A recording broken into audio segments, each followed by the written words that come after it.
எப்படி மனம் வீசுகிறதோ வாசனை தருகிறதோ அதே போல எங்களுடைய எண்ணங்களும் சிந்தனைகளும் எப்பொழுதுமே வாசமாக என் பக்கத்தில் இருக்கக்கூடியவங்களுக்கு நல்ல எண்ணங்கள் சிந்தனையாகவும் தெரிய வேண்டும் என்றும் எப்பொழுதுமே நமக்கு பொறுப்பியம்லாம் அதிகமா கிடைக்கணும், வாசன திரவியங்கள்லாம் நிறைய கிடைக்கணும், இதெல்லாம் போய் கிடையாது. உண்மைதானே? 100 வெள்ளி 200 வெள்ளிலாம் கொடுத்து பொக்கியம் வாங்குறோமா இல்லையா?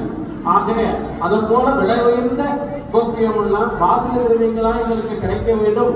எப்பொழுதுமே எங்களுடைய தேகம் பொன்மலராகவே அதாவது பொன் போல திகழ வேண்டும் என்று மனதிலே நினைத்துக் கொண்டு இப்பொழுது இந்த பூமாலய முருகப்பெருமானுக்கு சாத்தக்கூடிய வேலையில நீங்கள் எல்லோரும் நினைத்துக் கொள்ளுங்கள்.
இப்பொழுது திருக்கல்யாணத்திலே மிகவும் விசேஷமான மாங்கல்ய தாரணமாகப்பட்டது நடைபெற இருக்கிறது.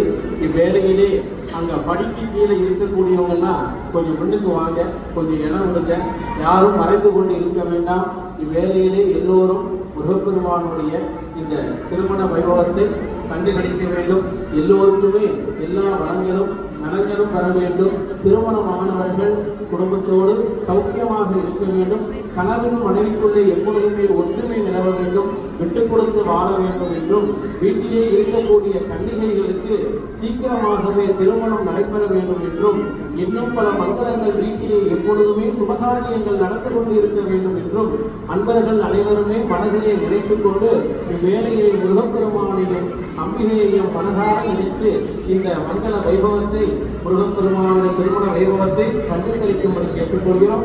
இப்பொழுது முதலாக நாம தெய்வயானைக்கு மாங்கல்ய தாரணம் செய்ய வைக்கிறோம். இவ்வேளையிலே உங்க கையிலே இருக்கக்கூடிய மஞ்சள் அரிசியை பாதி பாதியாக வச்சுக்கணும். தேவ சேவானதைக்கு தாலி கட்டும் பொழுது கொஞ்சமா தலையில போட்டுக்கணும்.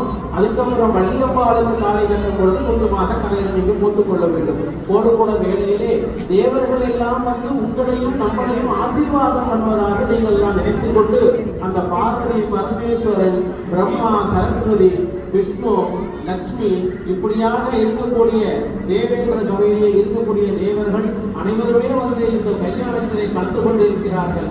நீங்கள் எல்லாம் தான் அந்த தேவர்கள். நீங்கள் அனைவருமே இப்பொழுது தேவலோகத்திலே இருக்கக்கூடிய தேவர்களாகவே தங்களை பாவனை செய்து கொள்ளுங்கள்.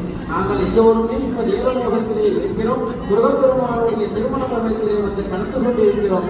ஆகையினாலே எல்லோருக்கும் எல்லா வளங்களும் நடங்களும் எம்பெருமான் முருகப்பெருமான் தத்தருள வேண்டும் என்று எல்லோரும் மனதாக நினைத்து பிரார்த்தனை செய்து கொண்டு இந்த மங்கள வைபவத்தை காணும்படி கேட்டுக்கொள்கிறோம். ஓ